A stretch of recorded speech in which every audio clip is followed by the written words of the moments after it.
The idea for this video came from Madison Goodyear, so I will try to link her channel somewhere, or link that video at least, so that you can go watch that, because she has a lot of great recommendations, especially if you're a fantasy reader, but she throws in a few that are not fantasy. So she was the inspiration for this, and some of the prompts I'm taking directly from her video and from how she used the prompts. Some of them I'm tweaking a little bit to make them my own, and I'm also leaving out a few. I'm only doing the food prompts. But thank you to Madison for this idea.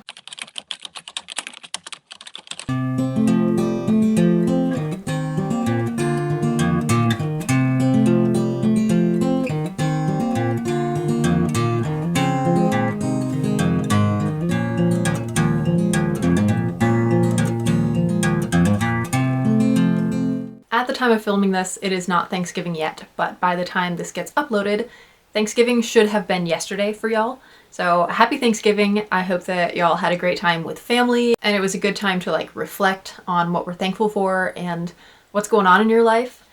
But you also probably ate a lot of great food. The prompts for this are based on foods, and you'll figure it out as we go along. That's all I'm gonna say. Now, I personally am not a big fan of Thanksgiving foods. There are a few that I really like. I love mashed potatoes because I love any kind of potato. I love stuffing, and I love pumpkin bread, which I don't have in this list or like as part of the prompts, but I do really love pumpkin bread. Otherwise, I've never been a big fan of the foods, but I'm still going to include a bunch of the classics because, again, I'm taking this from Madison Goodyear, and I might tweak a couple of them, but let's just get into it, I guess. So Madison started off with mashed potatoes, which I'm such a huge fan of. Like I just said, I love mashed potatoes. I love any kind of potatoes, and I think that's a great place to start this. And Madison's little prompt for this one is the crowd pleaser. Like, everybody should love mashed potatoes. That's a staple on every Thanksgiving table. I mean, obviously, yes, also the turkey, we'll get to that, but mashed potatoes are great. And I think she said in her video, if you don't like them, you're probably doing them wrong. I might be misremembering that, but I agree. If you don't like mashed potatoes, you're doing something wrong. So for this prompt, I pulled a few books because, you know, I can't just pick one. And I do have books on multiple prompts, but I usually, for most of these prompts, I have 2 or 3 books. So for this one, the first book I thought of was Frankenstein, strangely enough, because I so far have not met someone who didn't like Frankenstein. And I've met a few readers who don't usually read classics, and they don't read very much, and they don't read horror, but they love Frankenstein. And it's not super horrific. I think this is tame horror for sure. But I've just met a lot of people who like Frankenstein, and I've read it in multiple classes, and everybody by the end ends up really appreciating it. And it's also a really short read. It's really small. So this was the first one I thought of for crowd pleaser, because I think you maybe won't love it, but so far I have not met anybody who hated it, and like I said, even people who are not big readers have come away liking Frankenstein, so that's my first pick. I also thought of The Last Unicorn, mostly because it is such a fun read, and it's not very long either. This edition includes The Last Unicorn, which is fewer than 200 pages, and Two Hearts, which is like the sequel to The Last Unicorn, also like a conversation with the author. So this isn't big, but it's only half of it is actually The Last Unicorn. So it's a very short book, easy to read. It's so much fun. I thought it was really well done. So this is my second pick for a crowd pleaser, because even though I don't know that a lot of people have read it, I still think a lot of people could enjoy it. And if you don't like fantasy, it might not really be the one for you, but I still think it's enjoyable. And it's no surprise that my third choice is the Daughter of Smoke and Bone trilogy. If you have watched almost any of my other videos, you know that I am a huge, huge fan of this trilogy. I think almost everything about it is perfect. I love it so much. And I wasn't going to include this one here because it's fantasy. It's very much fantasy, and it's not for everybody. But I ended up including it because I got one of my friends who does not like fantasy at all. I had her read it, and she loves it. And she talked about it a lot. And I'm reading it with her again. I'm rereading it, which is why there's so many extra tabs in the first book, because we haven't made it through the other 2 yet. But she has just been really, really loving it. And that was such a shock because she does not like fantasy, like in any form. Doesn't like movies or shows with fantasy usually. She makes exceptions every once in a while, but this is a series that she was just blown away by. So I'm including it with the crowd pleasers because it has proven itself as a crowd pleaser. So the next food item that is used as a prompt is, of course, turkey. And this is the classic must-read. And I have a few picks for this. I had a really hard time with this one because people's tastes are so different, and I think it's really hard to call something an absolute must-read. Now, there are a lot of canonical books that are kind of must-reads and that get referenced in modern movies and books and all throughout like literature and film. So those are always really good to read, but I, again, had like a really hard time picking some. So I kind of just ended up going with some favorites. And one of them I don't have with me. I'm not really sure why. I did look for it, I can't find it. I'm sorry, but it's a really well-known book. So my first pick for this was The Great Gatsby. And that can be a little polarizing. I know some people who really did not like it, but I know a lot of people who really love it also. I include it with the must-reads because it is such a classic. Like, you have to give it a shot even if you're not going to end up liking it. It still is worth reading. Everybody knows about The Great Gatsby. It's a great book. Again, no surprise that one of my other picks for this is anything by Robert Louis Stevenson. He is a classic author, and Kidnapped, Treasure Island, and The Strange Case of Dr. Jekyll and Mr. Hyde are probably his most well-known works. But I think it's worth reading Stevenson just because he is a classic author that a lot of people know about, even if they've never read him. So he's worth reading for that reason. I guess I could include Shakespeare also. Shakespeare is worth reading, but his plays are a lot better to go see, so I won't officially include him here, but that's an honorable mention. And just for one solid book, I'm including Jane Eyre as a classic must-read because this book is one that really surprised me. It's something that I did not expect to like. I expected to hate it, actually. I expected to struggle through this, and I really, really, really enjoyed it. And again, I know other people who are not huge readers, but they do love Jane Eyre, so I'm going to include this with a classic must-reads. And if you're specifically a fantasy reader, I'm including The Last Unicorn also because it is kind of an important book in the fantasy genre, and it's not one that's super well known, but it is like kind of an original, I guess. It was written sort of early on as fantasy was getting started as a genre, so I would also add The Last Unicorn. The next prompt or food item or whatever is the gravy, and this is not for a specific book. This is more about a trope that you love to see in any sort of genre, any book that you're reading, a trope that you can just read over and over again and you never get tired of. I don't necessarily have a trope like that, so I'm going to extend this to characters also. What is a type of character that you love to see in any book that you read, that you will never get tired of, that always feels like a best friend, and that you're always happy to see? And for me, that would be the snarky or sassy side character. So that's Grover in Percy Jackson, or Alan in Kidnapped, or Kenzo in Girls of Paper and Fire. Even though we didn't see him very much, he definitely was becoming that sassy, snarky side character. So that is always my favorite. I'm sure I could think of plenty more, but that's all that's coming to mind right now. I guess Hazael in Daughter Smoke and Bone is similar. He's not quite as snarky, but he definitely has his moments. So that's my favorite kind of character that I would love to see in every book. Always a favorite. Next on Madison Goodyear's list was cranberries or cranberry sauce. And I'm tweaking this one. I have to be honest, I don't actually remember what her original takeaway was for this prompt, or what her, I don't know, or how she defined it, I guess. But for me, cranberries and cranberry sauce are very polarizing. I do not like cranberry sauce. And I feel like on Thanksgiving, you have the people who really, really love cranberry sauce and it has to be on their table. And you have the people who hate cranberry sauce and it wouldn't hurt them at all if it just never existed and they never saw it. So that's what I'm doing for cranberry sauce. Now, oddly enough, I do love cranberries and craisins, but I hate cranberry sauce. So I'm defining this prompt as a polarizing book that you either love or hate. And I've talked about this one before. Of course, that is The Road. This is a book that people either absolutely love and can find nothing wrong with and think is just the most fantastic thing on the planet, or they hate it. And I fall into the latter category. I hate it. I can find almost nothing right with it. I've read it twice now, and I still really just dislike it and think that it is kind of a waste of space. So Yeah, this is my pull for this prompt. It's a very polarizing book in my opinion.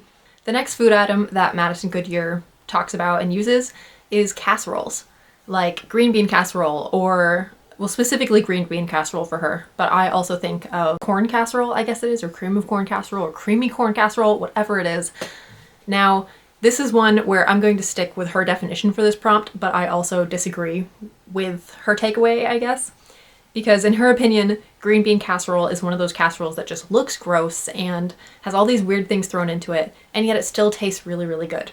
And like I said, I'm not a fan of most Thanksgiving food, so I can't stand green bean casserole and I can't stand corn casserole. In my opinion, they both look bad and taste bad, but I'm going to stick with her definition for this. So she used this for books that don't look pretty, but they taste good.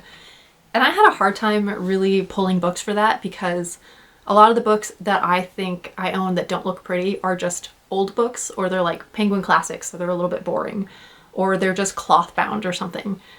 And I didn't want to use those because I don't think that they're ugly necessarily. They're just kind of boring, and that's okay. But I had a hard time finding an ugly book because I do judge books by their cover. There are a lot of books that I've picked up simply because they caught my eye and I think they're pretty or I think they're interesting. And I don't really want to call any of them ugly. That sounds really, really mean. But I do have two, I guess, options for this. The first is Prey, and I just chose this one because I think it's boring. It's just mass market, paperback, you know, there's nothing super special about it. And again, I don't hate it. It is what it is, and this will always be Prey to me. Like, it fits. I just don't think there's anything really all that cool about it. So this was my first one. And even though it is kind of ugly, I still think it's a really good story and it was a great thriller. This was the first thriller I read and it kept me on the edge of my seat. So yeah, ugly on the outside, but worth the read. And my second pull, I don't even agree with, and that's In the Lake of the Woods, because I don't think this is ugly. I think it's kind of cool, but there's also something about it that just throws me off and that I don't love. So I don't think it's ugly. I think it works. You have the little guy in a boat and I don't know, it's interesting, but also there's something about it that I don't like and I can't put my finger on it, but it just doesn't really vibe with me. I don't know. And so I'm including it here because I don't think I would have picked this up on my own. I would have looked at it and been like, I'm not really interested. I'm not into it. But I read it for school and I really, really enjoyed this. This was such a fantastic and thrilling and fascinating read because it's from the perspective of an unreliable narrator, and there are footnotes in it and there are interviews and it is so very cool. It's a mystery and it's so much worth the read. Like, even if you don't really love mysteries, it's not your typical mystery novel. It is written in such a very cool, fascinating way that it's worth the read. So this is my second pick for ugly on the outside, good on the inside. Next up is the stuffing, or the comfort food, which I'm going to include pumpkin bread in here because pumpkin bread is definitely a comfort food for me, but so is stuffing. Who doesn't love stuffing? There's so many different kinds that you can make. There's got to be something for everybody. I love stuffing. I love it. That is one of my favorite parts of Thanksgiving and something I could just eat and eat and eat and eat. And since stuffing is a comfort food, of course, this prompt is to find comfort reads. Now, my first pick is an odd one, but bear with me, I will explain. The first one that came to mind for me was Stephen King's It. And that is such a wacky thing to say. Like, who in the world picks a horror book as a comfort read? But this really has become a comfort read for me. And part of it is that I have the audiobook and that is really nice to listen to, and it's been really great while I'm cleaning to just have this like 23-hour audiobook to listen to. But I really love it because I love the characters. I am such a character reader. I don't care about plot, I care about characters, and I love Stephen King's characters. I love the kids in this. They're so much fun to be with. So it really has just become a comfort read for me that I could read again and again and again, and I don't get tired of it. My second pick for comfort read is Treasure Island, because this is another one that I have read 3+ times. I don't know how many actually. Like, I've read it 3 times. I think I've read Treasure Island 4 or 5 now. I don't know. But it's another one that I can just read again and again, and I really love it, never get tired of it. Great read. My third book for this is Straight Man by Richard Russo, or really anything by Russo. I love Russo, and anytime I come across his books, I love them. I haven't read one yet that I hated. That Old Cape Magic was not my favorite, but otherwise they've been great. But Straight Man is one that I have read multiple times, and it never fails to make me laugh, never fails to make me fall in love with the characters again. It is such a quick read. I love this one. This is a great comfort book. And Daughter of Smoke and Bone is, of course, another comfort read of mine, but I'm not gonna go on too long about that, but that is one that I think I could just read over and over and over again and always love. Next up is dessert. Whether you're a pumpkin pie person or apple pie or whatever it is, you can't have Thanksgiving without some sort of dessert. Even though you're already so full from the meal, you've got to have dessert at some point. So for Madison Goodyear, this prompt meant guilty pleasure reads. And I'm not really sure how to take that, but a couple things came to mind. The more I thought about guilty pleasure reads, the more things came to mind. So first is anything by Stephen King. That is a guilty pleasure of mine because you tell any Christians that you're reading Stephen King and they kind of freak out for a minute. And, you know, they want to pray for your soul a little extra hard. But I love Stephen King books. I say that having only read a few of them, so I haven't read all of Stephen King, and I'm sure I wouldn't love all of them. But I love his writing and I love his characters, so I say that I'm a Stephen King fan. Another guilty pleasure is anything by Nicholas Sparks. And these are guilty pleasures because they're not the greatest. They're not written that well. The stories all eventually are kind of the same. Like, he uses a lot of the same tropes and a lot of the same plot devices, but I still enjoy a good Nicholas Sparks every once in a while. So that's another guilty pleasure. The Hunger Games is a guilty pleasure for me just because I didn't want to like them. I knew I would, but I didn't want to. But I do really, really like The Hunger Games. So that's another guilty pleasure. And finally, the last book for this prompt is Twilight. And I partially just wanted to show off the bedazzling that my niece did on this. It makes me so happy. I had to move it from this shelf up here to one of my floating shelves so that it could be shown off properly. But isn't that just absolutely, isn't that fantastic? Isn't that great? Yeah, now it sparkles like a vampire. But this is another guilty pleasure. Even though I have only read the first one, I have watched all of the movies, and as stupid as they are, I love them. I think they're great. And I'm really looking forward to reading the rest of the series. I probably should have done that this fall, but I might read it in the summer. We'll see. But yeah, anyway, so this is my last pick for a guilty pleasure book. Second to last prompt is the veggie tray, which you have to have on the table just to look like you're healthy, but nobody's really gonna eat the veggies. We're here for the casseroles and the mashed potatoes and the turkey and everything else. We're not here for veggies. So this is a book that you own, but you probably will never read, or you have not read yet, or you own it just to look cool. And I had a really hard time with this prompt too, because I do want to read my books. I just went through and got rid of a bunch that I don't ever want to read. And this pick, I do want to read at some point, but I have 2 copies, and I have had 2 copies for years now, and I have no intention of reading it anytime soon, but I still think it's really cool. That is The Iliad and the Odyssey. I will someday read these, I'm sure, but I am not in a big hurry, and honestly, I could own them forever and never read them. This is my veggie tray pick. And finally, the leftovers. You always have Thanksgiving leftovers. Everybody prepares so much food and you eat as much as you can and there's still so much left over. But that's okay, because Thanksgiving leftovers are actually kind of the best part, in my opinion at least. I love a good leftover sandwich. I love putting on the mashed potatoes and the turkey and the gravy and the stuffing, putting it in bread and just eating it warmed up, not cold. I won't eat a cold turkey sandwich, but I love a hot, open-faced leftover sandwich. So these are the books that either are better on the second read or that you can read over and over again and they're always just as good. I'm gonna throw out some obvious ones. I already talked about. I can read that book again and again, and I do think it was better on the second read because then I knew all the characters and I could catch all of the things that were gonna come back into play 500 pages down the line that the first time I read it, I didn't really think twice about them. Reading it again, I picked up on a lot more. So I think that one is better on the second read, but it's also one that I can just read again and again. Daughter of Smoke and Bone is obviously another choice because, like I said, could read it over and over again. And it's another one where reading it again, I'm remembering all the things that will happen later or that are teased all the way throughout it, and I'm seeing how well that's done. So it's another one that is maybe not better on the second read, but it's just as good on the second, third read, whatever, and you're gonna pick up new things each time you read it. I'm putting Percy Jackson in here because it's another series that I can just always read, and I really love to see how the characters grow and change in these books, so it's a lot of fun to read them over again and know where they're gonna end up and see how they're getting there and actually like really pay attention to it. So The Last Olympian, or the whole Percy Jackson series, is another one I'll throw in there. Don't ask why I'm holding up the 5th book. It's fine. And this is one that I'm not so sure is necessarily better on the second read, because I loved it the first read, I loved it second read. I will love it the 3rd, 4th, 5th, whatever read. But I'm putting Good Omens in here also, because I had to sneak it in here somewhere. This is a book that is so much fun. It is so entertaining, it is so wacky and crazy, but not in like a Lewis Carroll Alice in Wonderland way, or like J.M. Barrie Peter Pan, where it's just absolute nonsense that doesn't really make any sense and it's whimsical. This is nonsense that makes sense and it's there for a reason, and it just makes the story so funny and so much fun.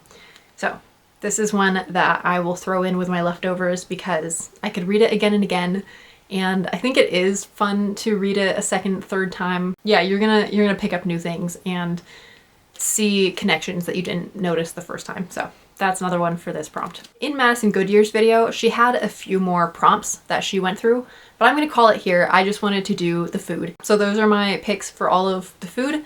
Thank you to Madison Goodyear for this idea. And if any of y'all have books for this, put them down in the comments. Tell me what's your mashed potatoes, your gravy, your stuffing, whatever. What are the books that you would choose for these prompts? And that is the end of the video. If I go on too much longer, my camera is going to die. Thank you for watching. I hope that you enjoyed the video. If you did, please give it a like and subscribe if you're not subscribed. And leave some comments down below. I will respond to them. I usually respond pretty quickly and I love chatting with y'all. So leave me some comments down below. Share with your friends who love books and love reading and maybe even writing, and you know, share with your bookish friends. And I will see you in the next video. Have a blessed day, everyone. Bye-bye.